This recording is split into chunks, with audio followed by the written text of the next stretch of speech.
What day is it? What are we doing? Where are we? I don't know. I think that's a joke. It's not a joke. Hello, everybody. Welcome back to Home Movies. I feel like, obviously, pasta is a 365 year-round treat. Delicious. We do early summer, we do midsummer, we do late summer, we do fall, winter, spring. And today, a pasta for all seasons. I want you to think of this recipe as a guideline that you can achieve multiple different ways. But the long story short is there's some caramelized fennel bulb, little toasted fennel seed, some crushed garlic. The fresh tomatoes are added sort of towards the end. They're not cooked for very long. It's just to kind of like get them juicy to give up the goods. And then you poach your seafood in that, and that is it. Like, that's your pasta sauce. Mussels are weirdly easy to find, but again, if you don't have mussels, you can use clams, shrimp. You don't have to use these like gorgeous head-on prawns, but they will impart a ton of flavor into your sauce. The cook times will sort of vary depending on the seafood that you're using, but like the nice thing about seafood is that it is sort of harder to overcook. It kind of tells you when it's done. The clams open, the mussels open, the shrimp turn firm and pink. So without further ado, let's make this pasta. I unfortunately do have the perfect pot for this. It is a sloped edge, which I like for pasta sauce, but it also has a fish as the handle. I don't want you to think that you have to have this. This is very old. I've had it for a long time. I did not buy this for this dish. I don't recommend you do that, but it's cute and I like it. I always feel a little guilty when I use like a specialty cooking tool. You know, I try to cook with what I think you're going to be cooking with, but sometimes an opportunity presents itself. Anyway, just a little bit about me and my pot today. Okay, first thing we're gonna do, we're gonna caramelize some fennel. Actually, first thing I'm gonna put some water on to boil. That's, again, step one.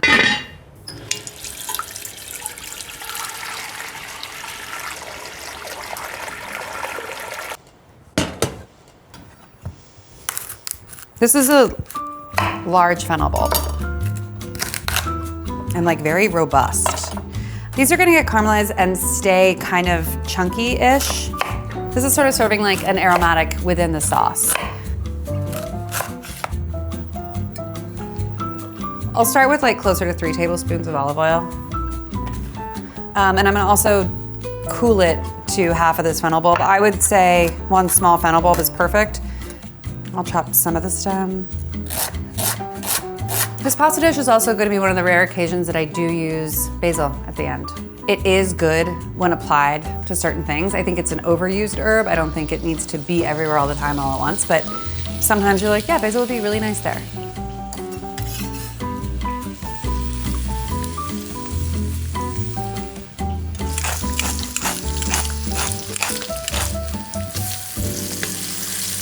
Let this get a little brown.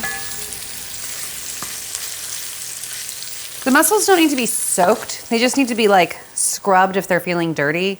Sometimes they'll have a thing called a beard, which ew, but it's just like a little piece of, I don't know what it is, honestly.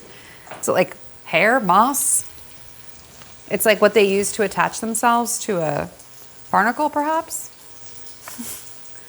Anyone? Yeah, it's a mass of threads that they use to attach themselves to rocks and other mussels. Yeah, and not every mussel will have one. I've never eaten a mussel and been like, is that a beard in there? They don't all have one, only that one guy so far. Oh, there's one. See a little beard? And then take a paper towel and just pull it. And it'll like, the shell will like really clam up, no pun intended, because the mussel inside senses danger. All right, this fennel is nicely caramelized.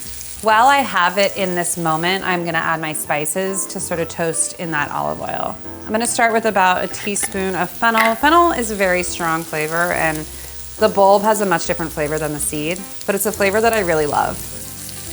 And I'm gonna add some crushed red pepper flake. I'll do a little pinch of that. This is supposed to be like a spicy seafood pasta. If you don't want spicy, leave it out. I would eat this as it is. That looks delicious to me. Oh, you know what I did want is a little white wine for this. The bad wine's on the bottom, the good wine's on the top, and I don't cook with the good wine. I'm gonna do about a half a cup. You do want to cook the alcohol off here for sure. If you're not doing wine or you don't have wine or you just don't want to cook with it, you can always use equal amount of water and like a tablespoon or 2 of white wine vinegar. But this will cook down to a little more than half of what it was. And this is kind of like it. That was like caramelizing the fennel is kind of the toughest part of this. So for this garlic, I'm literally just crushing it with the side of my knife. I wouldn't even call that a chop. That's just kind of crushed. I'm gonna add it to my fennel. The idea is to kind of keep it fresh. Normally, I'm sort of want to like caramelize my garlic, toast my garlic, get it brown, get it golden. I'm not really going for that here. Like I want this to feel like pretty garlicky. So by adding it in the later stage, I'm keeping it fresh, keeping it garlicky. A word often overused, but right now it feels appropriate. I'm just measuring these out so I know what I'm telling you is true. I'm looking for about 1.5 pounds of tomatoes here. Gorgeous assortment. And for these, the fun part is that you can chop or you can crush or you can do whatever you want. It doesn't matter. You can just kind of toss your tomatoes in. You want like large-ish chunks. I want this sauce to cook really quickly. I don't want to spend a ton of time in the skillet or the pot. And so what I'll do is I'll cut everything to kind of eliminate the time that it spends in here to keep things like pretty as fresh as possible. And sometimes on its way in, I'll even give it like a preemptive crush, which is fun to do and fun to say. So I'm gonna cook these down very briefly until they start to get really juicy. I'll season with some salt and pepper. It'll go from like chunky like this to like bright, brothy, sort of a little bit smoother in a few minutes.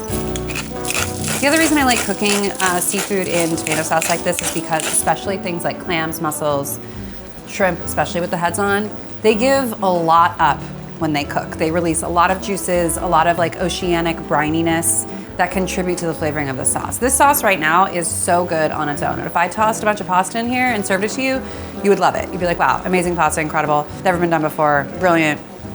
But adding the seafood makes it significantly more complex and interesting and feels like a very special occasion to me. All right, this has been cooking for like, I'll call it 5 to 8 minutes. I lost track, but that's a good range.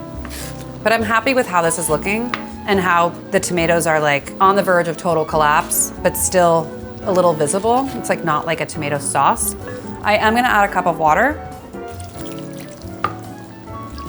I'm gonna simmer this for like another 5, and then I'm gonna add my seafood. I'm gonna add the pasta now before, well, I'm gonna salt my water.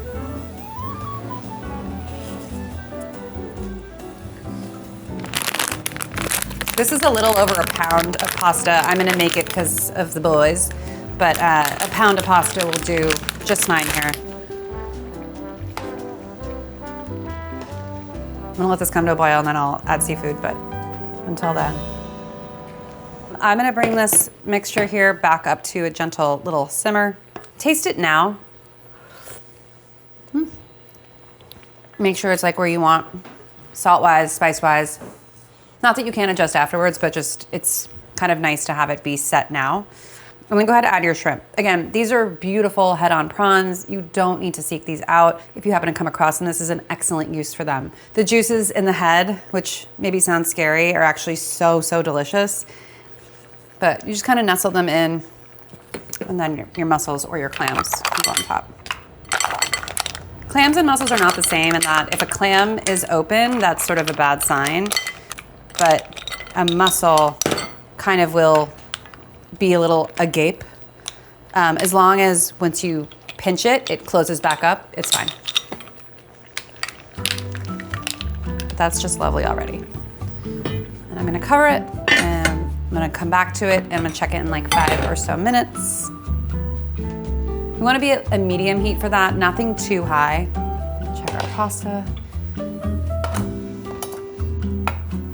I feel like I'm being very serious this episode. Perfect. Really good pasta shape. If I had to pick one noodle to do anything with for the rest of my life, I probably would pick a linguine. Bet you didn't know that. I'm gonna save about a half a cup of pasta water. Whether you're making this in a skillet or the pot that I'm using, all this pasta won't fit. So I'm gonna mix the pasta and the sauce in this pot. There's a colander down here, by the way. I'm not just going for it. That way, if any of the pasta were to escape, I would catch it. Don't be alarmed. All right, there's about a half a cup of pasta water in there. Mussels are starting to open, but not yet all of them. Our shrimp are definitely on their way to being totally cooked through. I'll give it a little toss to make sure that everything's getting like even attention in there. I forgot that I wanted to add a little garlic chopped with the fennel. You just want to chop this really finely. I don't like to use a microplane for this because it kind of turns the garlic into a paste, and I'm looking for little tiny pieces. And some of these fennel fronds.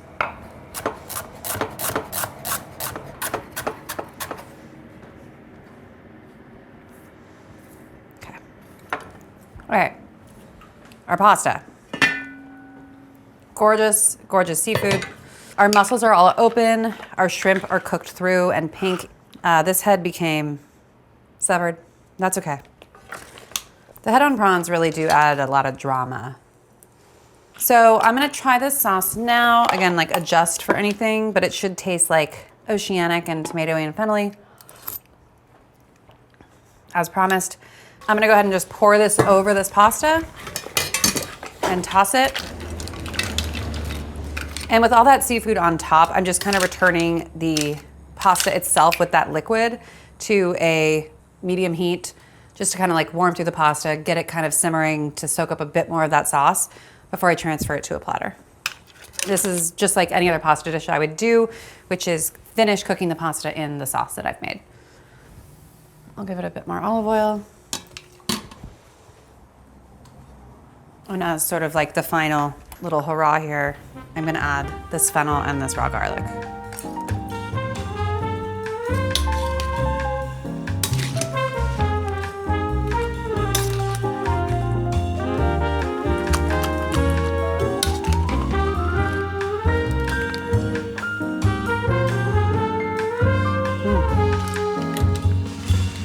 As you get down there to the bottom, it might be easier to just... So good, so bright. This may have been a poor choice for the platter. As you can see, I have simply run out of room. But that's okay. Like all seafood, a squeeze of lemon over this one is very nice.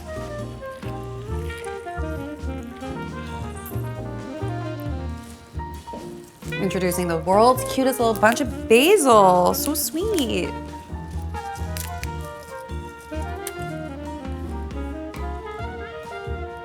All right, this is like extremely celebratory. I rarely just make pasta. I'm always making like pasta and garlic bread, pasta and a salad, pasta and a side, pasta and a vegetable, but this to me is the main event. It didn't take much work, but it looks so beautiful and full that I feel confident that this is all I need to have a good time.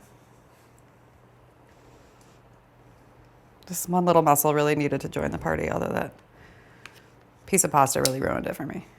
I didn't like the way it looked. Okay, great, shall we?